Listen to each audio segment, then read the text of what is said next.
রোদে দেওয়ার ঝামেলা ছাড়াই একদম তেল ছাড়া খুব সহজে কম মশলা দিয়ে কিভাবে কাঁচা আমের লোভনীয় আচার রেসিপি বানানো যায় সেটাই আজকে আপনাদের সাথে শেয়ার করব।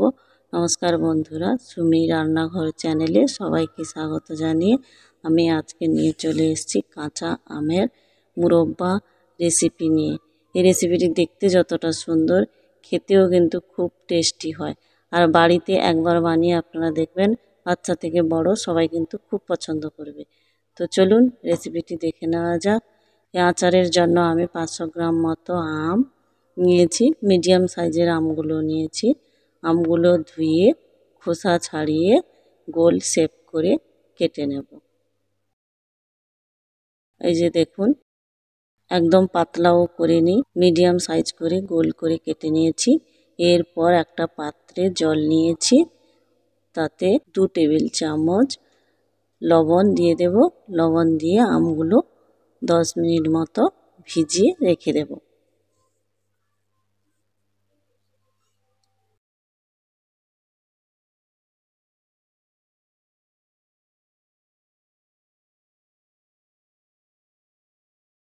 এরপর কড়াই গরম করে দিয়ে দেব 3টে গোটা শুকনো লঙ্কা, আর দেব 1 চামচ 5 ফোড়ন, আর দেব 1 চামচ মৌরি। এখানে আমি গোটা ধনে দিলাম না, আপনারা চাইলে গোটা ধনেও দিতে পারেন। একদম কম মশলা দিয়ে এই আচার রেসিপিটি আমি আজকের করব। এগুলো ভালো করে হালকা ভেজে তুলে নেব, তুলে ঠান্ডা করে আধ ভাঙা করে গুঁড়ো। এরপর কড়াইতে দিয়ে দেব 2 কাপ জল।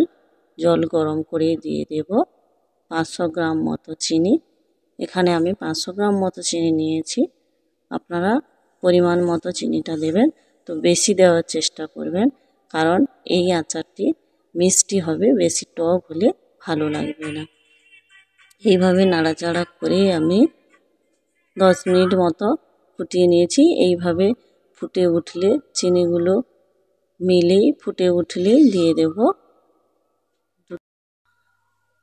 একটা তেজপাতা আধ ভাঙা করে দিয়ে দেবো, আর দিয়ে দেবো 2টো গোটা এলাচ। গোটা এলাচ ফাটিয়ে নিয়েছি একটু। এরপরে দিয়ে দেব 2 টেবিল চামচ মতো লেবুর রস, আর দিয়ে দেব 1 চামচ হলুদ গুঁড়ো, আর দেব হাফ চামচ মতো লাল লঙ্কার গুঁড়ো। দিয়ে আবারও একটু নাড়াচাড়া করে ফুটিয়ে নেব।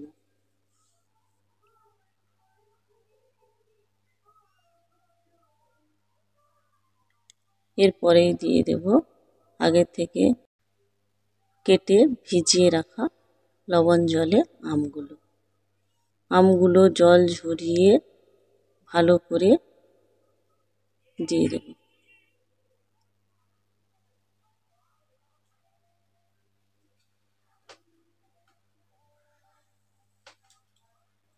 আমগুলো দিয়ে আমি 1 টেবিল চামচ মতো লবণ দেব। যেহেতু লবণ জলে আমগুলো ভিজিয়ে রেখেছিলাম, সেই মতো আপনারা লবণটা দেবেন। লবণটা আপনারা পরিমাণ বুঝেই দেবেন। লবণ দিয়ে আমি মিডিয়াম ফ্লেমে 10 মিনিট ঢাকা দিয়ে দেব। 10 মিনিট পর ঢাকা খুলে দেখে নেব। এই যে দেখুন, আমগুলো একদম ঘেটে যায়নি, পুরো গোটা গোটাই আছে। এই দেখুন,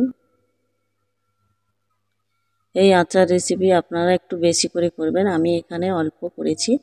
বেশি করে করবেন, বেশি করে করে কাঁচা জারে ভালো করে সংরক্ষণ করে রেখে দেবেন। এরপর দিয়ে দেব আগে থেকে ভেজে গুঁড়ো করে রাখা, এখানে আমি মশলাগুলো আধ ভাঙা করে গুঁড়ো করেছি। একদম মসৃণ কিন্তু করবে না, আধ ভাঙা করে গুঁড়ো করবেন। সেই মশলাগুলো দিয়ে দেব, ওপর থেকে ছড়িয়ে দেব। মশলাগুলো দিয়ে আবারও আমি 10 মিনিট মতো মিডিয়াম ফ্লেমে ফুটিয়ে নেব। আর কিন্তু ঢাকা দেব না, ঢাকা না দিয়ে 10 মিনিট মতো ফুটিয়ে নেব। এই যে দেখুন, 10 মিনিট পর এখনও কিন্তু আমার আমগুলো ঘেটে যায়নি, পুরো গোটা গোটাই আছে। আর কালারটাও কত সুন্দর চলে এসছে। এবার আচার একদম রেডি রেডি হয়েছে বোঝার জন্য যে হাত আঙুলে একটু দেখে নেব, আঙুলে নিয়ে একটু চিটালো ভাব হয়ে এলে বুঝে নেব আচার একদম রেডি। এরপর গ্যাস অফ করে ঠান্ডা করে ঢেলে নেব। এই রেসিপিটি আপনারা একবার বাড়িতে ট্রাই করে দেখবেন, খুব খেতেও টেস্টি হয় আর একবার খেলে বারবার খেতে ইচ্ছে করবে আর বাড়িতে সবাই কিন্তু খুব পছন্দ করবে এই রেসিপি। এটা বানাতে খুবই সহজ। তো এখন আমের দিনে এই রকম রেসিপি আপনারা বাড়িতে ট্রাই করতে পারেন আর এগুলো কাঁচের জারে রেখে অনেকদিন পর্যন্ত খেতে পারেন। এখানে আমি অল্প করে করেছিলাম, সবাই কিন্তু এক নিমেষে শেষ করে দিয়েছে আর সত্যি বলছি বন্ধুরা আচার খেতে খুবই টেস্টি হয়েছিল। তো আজকে এই পর্যন্ত, দেখাবে আবার একটি নতুন কোনো রেসিপিতে। যদি আমার এই রেসিপিটি ভালো লেগে থাকে তো অবশ্যই একটা লাইক করে দেবেন আর যারা এখনো পর্যন্ত আমার এই চ্যানেলটিকে সাবস্ক্রাইব করেননি অবশ্যই সাবস্ক্রাইব করে আমার পাশে থাকবেন। নমস্কার।